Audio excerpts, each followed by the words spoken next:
د ایران یو شهزاده و د بادشاه زوی و چې هغه ډېر زیات تکړه و. په دې جنګونو کې د هغه مهارت منلی شوی و چې هغه سره جنګ به نه شو کولی. دا جنګ یوازې د افرادو سره تعلق نه لري. جنګ طاقت هم غواړي،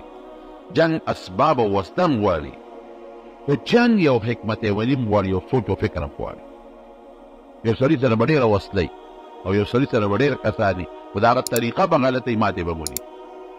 او یو سړي سره به وسله هم کمي، افراد به مو سره کمي، کسان به کمي، خو هغه له به چل ورځي نو هغه به ګټه کوي. دا د ایران شهزاده چې و دا ډېر زیات جنګي ماهر و او ده به چې جنګ کوه د نه په ژوند کې چا جنګ نه شو ګټلی. او د صحابه کرامو سره هم چې ده به کوم ځای کې جګړه راغله بله صحابه کرام به شهیدان شو، د دنیا به شهیدان شو. کله به صحابه علاقه هم د ده نه ګیره کړه، ده به ځان وتښتو او کله به ته هغه علاقه ونیوه. حضرت عمر صاحب ته خپل فوجي جرنیلان وویل چې صاحب د دې فلانکي شهزاده د لاسه خو مونږ اور کې ولاړ یو، ده نه مونږ ډېر تنګ یو. هغه له داسې تدبیرونه او سکیمونه او طریقې ورلې چې ده سره به څه کوو. اتفاق و یو جنګ ورسره وشو، په هغې کې دغه شهزاده ګرفتار ونیوی شو. بس صحابه خوشحاله شو چې د سړی خو مضبوط قابل جنګي ماهر دی او ګرفتار هم که. حضرت عمر فاروق رضی الله عنه ته پیش. حضرت عمر صاحب چې دا خو وجل غواړي، د اعلان او د متعلق خو فیصله دا ده چې دا به وجنو پرېږدو نه، دته خو ده خو مونږ ته ډېر لوی تاوان رسولی دی، خو که دا مو پرېښوده نو دی به بیا مونږ سره دغسې جګړې کوي، دا وجنو. دی یې ودرو، جلات ته یې توره راواله. نو دا قانون دی چې د اسلام قانون دی چې یو سړی وجلې کېږي د هغه نه خلک تپوس کوي. اوس هم دا فانسي چې کوي نو مخکې تپوس وکړي ستا په زړه څه ارمان شته که نشته. عمر فاروق رضی الله عنه تپوس وکړه وایه که نه وجنو دی، که په زړه څه ارمان یې نه ووایه. څه سوال جواب یې یاسي وی او صاحب یو ارمان دونه هوښیار وی یو ارمان مې پړه کېد. وی څه دی؟ وی وبس کل غواړم تږي یم اوبه راته راوړه. هغه ډېره ښه ټول دی ورشي جام اوبه وله راوړه، اوبه یې وله راوړه. چې اوبه یې راوړې د دې لاس کې ونیولې نو داسې دا لاس سره پي، دا اوبه رپي او دوی هم رپي. عمر صاحب ورته وی ولې څه کنه اوبه؟ وی صاحب یارېږم. وی څه نه یارېږې؟ هسې نه چې دا اوبه د دې خولې ته کم او دا جلاد را باندې غذار ونه کړي. دې وخت کې مې ونه وویل داسې یارې اخېستې ما. حضرت عمر صاحب ورته وی مونږ د ظالمانو بادشاه نه غوندې بادشاه نه یو، ما دله مهلت درکړه تر څو چې تا د اوبه نیس کړې، دا اوبه چې د لاس کړي تر څو د اوبه نیس کړې هغې پورې به دا جلاد تاله غذار نه درکړې. اوبه اوس کا خب اطمینان سره بیا دې وجنو. وی صاحب دا چې تا کومه خبره وکړه دا ټیک وی که دروغ وی؟ وی نه دروغ ولې وی، ټیک ویم درته. اوس که دا اوبه هغې نه پس به دې اوبه دې نیس کړې نه دې و. بس هغه ډېر هوښیار و، ډېر چالاک و. هغه جام غونډ په اوبو په ځمکه توی کړې، جام یې مو غورځه اوبه یې توی کړې. حضرت عمر فاروق رضی الله عنه ته وی دا ولې جام دې ولې توی کړ؟ وی بس اوس مې نه شي وجلی. څنګه دې نه شم وجلی؟ اوس په دې خپله خولې وي چې تا تورې د اوبه نیس کړې نو هغې پورې دې نه وجنم او به خو لاړې ځمکې ته دا خو زه نه شم څکې. تا خپله ویلې خولې نه دې اوس دا خبره ایستله چې تر څو یې دا اوبه نیس کړې نو نه دې وجنم، نو دا اوبه اوس کې شم خو لاړې ځمکې اوس کړې او په ځمکه توی شوې خو ما توی کړې نو ته ما اوس نه شې وجلی. اوهو حضرت عمر صاحب دا څه چل یې را سره و، دا څه عجیبه چلباز اوس د سره څوک صحابه ورته ویل صاحب داسې کار دی چې دا چلباز د شابه جلاد ته حکم کو چې وی وی چې دا ملکي دا چلونه کوي. حضرت عمر صاحب ویل نه ما د ژبې خبره ده، بس ما په دې خوله خبره کړې ده او دې اوس د نه وجنم، بله موقع کې به چېرته ګیرو بیا به یې وجنم، اوس دې نه وجنم. بس ما ژبه کړې او زمونږ څونه ژبې دي. زه حیران پاتې یم چې زمونږ د مسلمانانو په خوله کې دا ژبې څومره دي. مونږ ته خو یو وخت ښکاري پته نه لري. دروغ او د دروغو د پاسه دروغ، بیا د دروغو د پاسه دروغ، بیا د دروغو د پاسه دروغ، وعده او د وعدې د پاسه وعده، د وعدې د پاسه وعده، د وعدې د پاسه وعده. څومره ګناهونه دي. نبي علیه السلام فرمایي وی د دروغجن سړي د خولې نه چې کوم به بدبویي ځي نو یو میل تې فرشتې منډې وایي. څومره دروغ موږ وایو. موږ دا دروغ داسې یو جیز شي ښکاري. حالانکه حضور پاک فرمایي حدیث دی په ترمذي کې د ابو بخاري کې نبی علیه السلام فرمایي چې کوم انسان یو ځل دروغ ووایي الله فرشتو ته وایي خیر دی صبر ورسره وکړې دوباره ووایي درې باره ووایي نو یې خدای سره هلته یو رجسټر پروت دی په هغې کې هغه دروغجنو رجسټر دی نو فرشتو ته وایي په هغه رجسټر کې ولې نوم ولیکئ او چې بیا فرشتې یې یادوي وي فلانکې دروغجن چې خدای پاک یې یادوي نو فلانکې دروغجن دا دروغ مونږ ته هسې معمولي غوندې شیخ کار او نبي علیه السلام فرمایي لا دین لمن لا عهد له چې کوم سړی د خپلې وعدې پابندي نه کوي د سر نه دل نشته د بېدینه سړی دروغ نو هغه سړی چې هغه پیو نو ولې فاروق رضی الله عنه ته ملګري وایي چې صاحب وجلې پکار دی ویل نه ما ورسره وعده کړې ده رښتیا به ویم وعده مې کړې ده اوس یې نه وایي بله موقع کې به یې ګیرو بیا به ورسره ګورو بیا داسې پرېږدې ده خوښ یې کړې اوس وجلې نه شم هغه به خو دې سکې نه شي هغه الله علیه ځمکې راښکې او ما ویلي چې تر څو دې دغه په دې سکې نه وچنم اوس دا چې څنګه یې خوښ یې کړ او پرې یې ښوده نو هغه هلک نیغ ودرېده ورته ویل عمره امیر المؤمنین زه مسلمانېږم او کلمه شهادت یې ویل خدای مسلمان چا ورته ویل نیکبخته وختي وایي زه مسلمانېد که د سړی د نه والې وې ویل نه هغه وخت کې مې اسلام ځکه نه قبلو چې بیا به خلک وایي چې په زور مسلمان بیا به ټول عمر ما د دا پیغور کېده چې دا د زور نه مخه مسلمان اوس مې خپل اختیار د خپل مې وس دی ما ته پته ولګېده چې اسلام او مسلماني کم دین او کم مذهب دی بس زه مسلمانېږم نو خدای د هغې عمر د وړۍ نیکۍ د برکت نه کوي وجلې وې نو څه یو سړی به مړ کنه خدای پاک ایمان ور نصیب کړو او د ایمان نه پس حضرت عمر رضی الله عنه د خپل جنگي چې کوم اخو ډېر مجاهد و د جنگ د معاملاتو یعنی د دفاع د محکمې مشیر مقرر اوس نن سبا چې ورته د دفاعي مشیر وایي مشیر مقرر کړو چې حضرت عمر فاروق رضی الله عنه به څومره جهادونه کول ده سره به مشوره کوله ده په مشوره به عمل کول په دې هندوستان کې په یو علاقه کې کاندهله ورته وایي کاندهله ورته وایي دا کاندهله کې د یو هندو او د مسلمان په جګړه راغله په ځمکه هندو وی دا ځمکه زما ده او مسلمان وی زما ده مسلمان چل وکړه چې د هندو رانه دا ځمکه قبضه نه کړي هغه چغه کړې وي که دا ځمکه ما ته میلاو شوه دا زما د جومات په جوړو مطلب یې دا چې خلک به درسره ملګري کړم هندو اعلان وکړی که دا ځمکه ما وګټله او ما قبضه کړه زه پکې مندر جوړو خبره بل خوا ده هلته مسلمان سره نور مسلمانان ودرېده هندو سره هندوان ودرېده مسلمان چل وکړه هندو هم چل وکړه که دا ځمکه مې قبضه کړم جومات جوړوم هغه وایي که ما قبضه کړه مندر جوړو د بوتان دې خوا مسلمانان اخو هندوان ټول په هنګامه جوړه شوه خو کاندهله لوی علاقه لوی ضلع لوی ښار دی جګړه جوړه شوه هندوان یو خو مسلمانان بل خون خرابه و خون ډېرې جوړېده خبره لاړه جج له چې جج له لاړه جج دواړه راوغوښتل مسلمان ته یې دا ځمکه یې د زما او زه به جومات جوړوم صاحب د خدای کور پې جوړو ځان یې نه قبضه کړو هندو ته وایي ستا څه خیال دی وایي صاحب ځمکه زما ده او زه یې ځان یې نه قبضه کړم د خپل عبادتخانه مندر جوړو او د دواړو د طرف نه مسلمانان هم راغلي د دا لټک دي هندوان هم راغلي د دا لټک هندو یو چل وکړو هغه وایي داسې کار دی جج ته وایي جج صاحب د یو خبره وایي داسې کار دی چې د دې مسلمانانو یو عالم دی یو مفتي صاحب دی مفتي الهي بخش ډېر نیک سړی دی فیصله وکړه هغه زبرست مولا د دوی مسلمان دی هغې فیصله وکړي هغه چې د چا په حق کې فیصله وکړه که هغه وایي چې دا زما ده نو بس زما به چې زه پې بندر جوړ کړم او که هغه وایي چې دا د مسلمانانو ده نو بس مسلمانان دی والي بیا چې څه پکې کوي مسلمانو خو خوشحاله شو زنده باد نارې لګاو شو خوشحاله شو چې دا په خیر انشاءالله فیصله زمونږ ملا صاحب له راغله اوس ملا به څنګه دا وایي چې په دې مندر جوړ کړه که ځمکه زمونږ نم ده او د هندوم ده نو ملا به یې مونږ له راکوي ځکه مونږ پې جومات جوړو او که هندو له راکړو هندو خو به مندر جوړوي چې هغه هندو بارو ورته نور هندوان ورته وایي تا دې څه غلطي وکړه د خدای نیکبخت دا دې څه وکړه تا فیصله ملا له ورکړه اوس ملا به څه کوي تا له به دا ځمکه درکوي او که تا له یې درکول هم اوس یې نه درکوي ځکه چې ته به مندر جوړی سبا به دغه ملا جامې وتي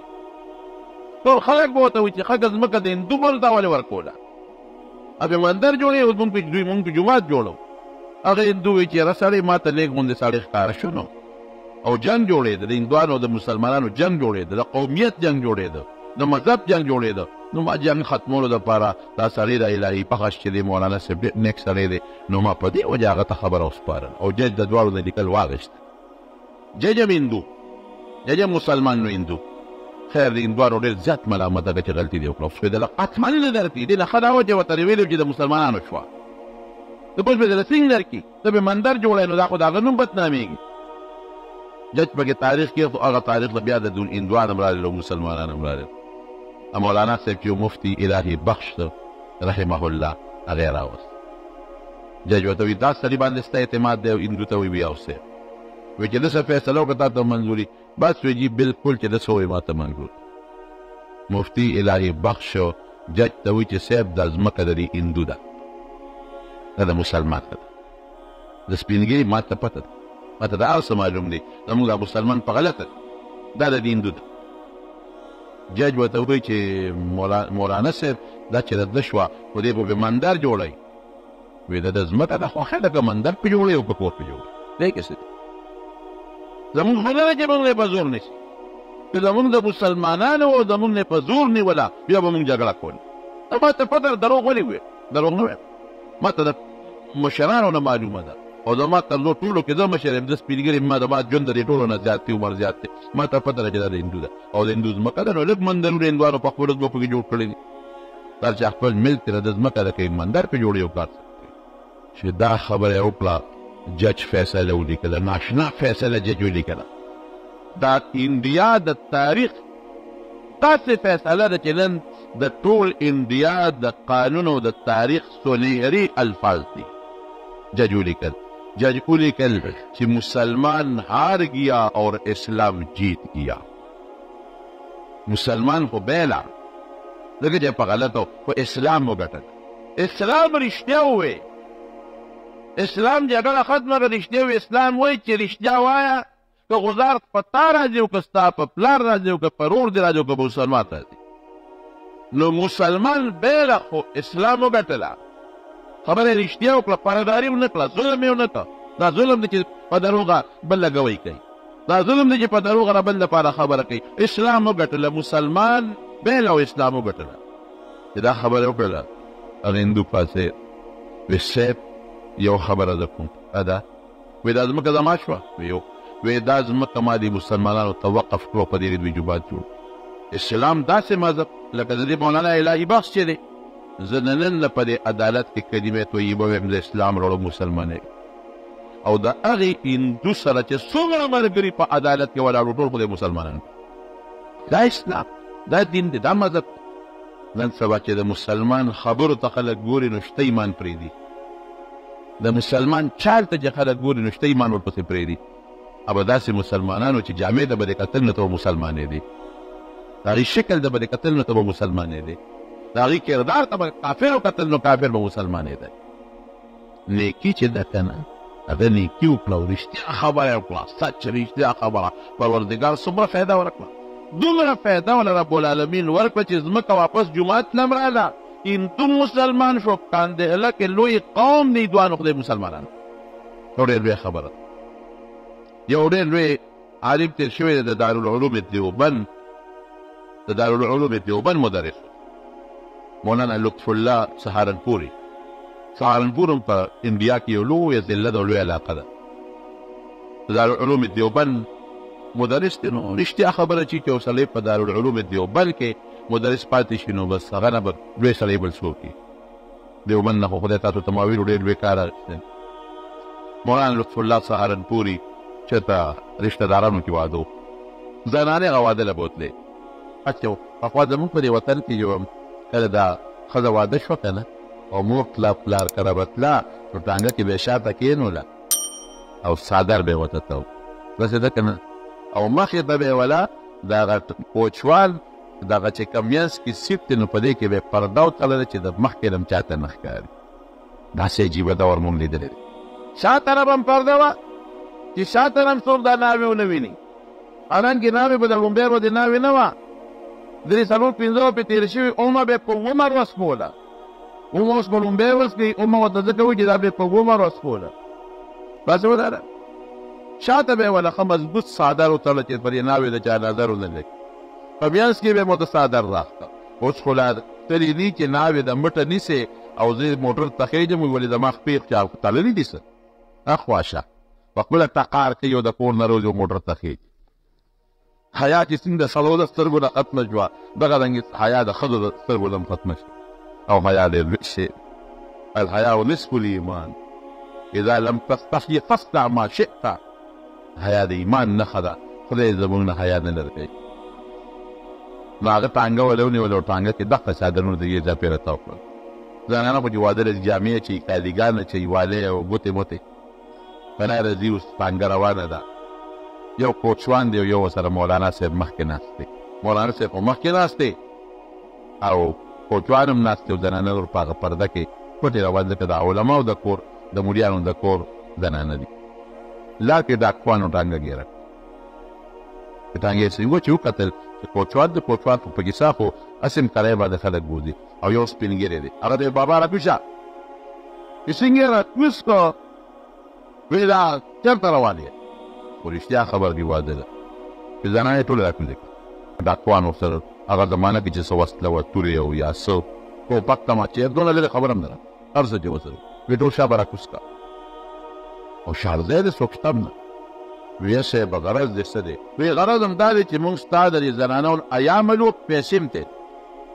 دو خبر او غټ به نه کېږي لومبې تا په توره ووجنو دی. مولانا لطف الله صاحب غریب لاسونه خپې ډچېږي. هغې ته وایي ګورې یو درخواست درته کوم دا زه به د دې زنانو زموږ مخ اوسه پورې چا نه دي د دې لاسونه چا نه دي لیدلي. دا د یو عالق د کورنۍ دی او د قرآن شریف درسونه جنکو ته او ماشومانو ته لګیا دي په قرآن درسونه کوي ترجمې ښیي او تاسو مسلمانان یې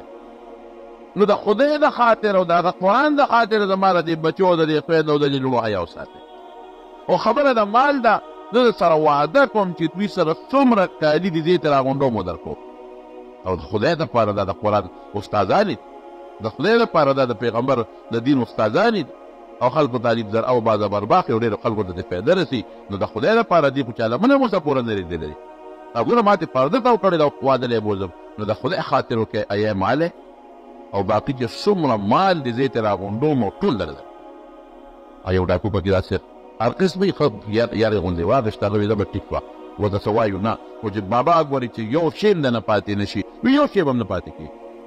که زما په دې سپینه ږیره او په دې پټکي اعتماد وکړئ چې څه یې ټول درله درکړو یو به ټیک د شا برابر زنانو ته وایي چې دا مهرباني وکړي چې شا به چې څومره کالي د سره یې ټول راکړو یو شی به هم نه پرېږدی. همدغه د کور زنانه د خبرې پابندې وي چا والی راکوزولې چا بنګلې راکوزو چا میل راکوزو چا میخکې راکوزو چا ګوتې ټولې وله راغونډ کړل چې راغونډ یې کړل نو رومال کې وله وتړل. رومال تاسو خپله سوچ کې څومره ګرانه خبره ده واده لري او بیا د خپل لاس نه کالي کوزول او دغه والی کوزول او د ماشومان په موی نه پرېږدی دین هم راغونډ کړئ او په رومال کې یې وله وتړل او د مشرانو ډاکو مشر لیوه کوي نه دا وایه او ستاسو زه ډېر شکرګزار یم چې زما د زنانو حیا هم محفوظه کړه د کالي واغ ډاکوانو کالي واغېستل ټانګه روانه شو چې زموږ د ټانګه لاره یو ماشومه جینۍ وه مولانا لطف الله صاحب ته وایي بابا وي د ما نه خو خیال نو یوه کوټې غوندې ګوتمه په دې لاس کې پاتې شوه داسې ګوتمه چې موږ سلې ورته وایو سلې چې هغې کې سني بابا د هغه کوټې غوندې سلې لاس کې پاتې شو وما خو خیال نو هله بچې راکړه ما واده کړې ده الله اکبر چې به بچې راکړه ده ما واده کړې ده دروغ جن نشم دا سلې راکړه سلې ته یې واغېست ټانګې ته ودرېږه ټانګې ورته بابا څه کړه یو پکې بچ پاتې شو شکر وباسه ویې نه نه دروغ به نه ویل واده مې کړې ده زما پیغمبر فرمایي چې کوم انسان د وعدې خلاف ورزي کوي د دین نشته د نبي دین جوړ زما پیغمبر وي دروغ به نه وي رښتیا به که دروغ دی وي د خدای لعنت په ده باندې ورېږي په خدای لعنت په ځان ورو هله بچې شا به راکړه ګوتمې ته یې واغېسته او سپین ږیري د غریب منډې هم نشي والی ورو ورو کونټۍ لقۍ لقۍ لقۍ ډاکوانو ته چغې وایي هغه ډاکوان وایي ګنې صاحب ته ورپسې راځه او یو ډاکو وایي نه دا مولانا صاحب تاسو ودرېږئ دې ته مونږ ته څه نشي ویلی څه چل دی وایي دا یو شی پاتې دی دا وایي ډاکوان ودرېده اشي یې ولا یوړو او ویې جاړله ورته مولانا لطف الله صاحب زه وایم دارالعلوم دیوبند چې کوم پیدا کړي دي نو مور وروړې به داسې پیدا نه دارالعلوم دیوبند نه پاس خلک وایي دا دی او دا دی او دا دی دا دی چې د کومې مدرسې بنیاد رسول الله مبارک یې ښودی دی که نه د هغې نه به خدای ډېر لوی خیر په امت طرف یو رسول یې دی انشاءالله العظیم جاري ورته ورپي بچو دا یو ګوتمه ماشومې سره پاتې وه خیال یې نو ما د سره واده کړې وه او رښتیا به یم دروغ به نه یم ها دا پکې والی چې څنګه یې واغېسته دا کوانه غلو چې کوم مشر و یکدم حیران ودرېد بابا ډېر ودرېږه ملګرو ته وایي دا هم مسلمان دی موږ هم مسلمانان یو دیم قرآن مني موږ هم قرآن منو موږ کافر نه یو هندوان نه یو سیکان نه یو موږ مسلمانان یو دا ټول مسلمانان دیم خدای مني موږ هم خدای منو دیم قرآن مني موږ هم قرآن منو دیم پیغمبر مني موږ هم پیغمبر منو دا بابا اسلام مني موږ هم اسلام منو دیم جنت مني موږ هم جنت منو دیم دوزخ مني موږ هم دوزخ منو دیم د قبر عذاب مني موږ هم د قبر عذاب منو دې د خدای نه څوم یېرېږي موږ په خدای څونه ډاډه یو دې څومره د خدای نه یېرېږي دې خپو ته وګوره لاسونو یې رپېدو ته وګوره او دې ماشومانو بچو نه چې دا مال کم راغونکو چې هغوی باندې به کم حال تېرېږي اب واده له روان دي او دا دې جالي راته چې ما نه دروغ وشو ما نه دوکه وشوه په تېر کې رانه یو ګوتمه پاتې شوه دونه د خدای نه په ده پړه کې یېره ده زمونږ په خوله کې په خوله کې په زړه کې د خدای یېره نشته موږ مسلمانان نه یو موږ خدای نه منو دا به څه کېږي کالي غوړ راواخېستل واپس یې مولانا صاحب له ورکړل مولانا صاحب واخله دا کالي دی او مولانا صاحب کور راته ښایي زمونږ د توبې آینده دپاره به موږ له غلاکونه به ډاکه کړو ټول د غلو چې څومره ګوتو خدای پاک توبهګار کړل او دغه ګروپ بیا راغی د مولانا صاحب په لاس یې بیعت وکړ او مولانا صاحب چې څومره خلکو نه مونږ ډاکې کړي دي مونږ به خواري کوو مزدوري به کوو خپل شی به تاسو واپس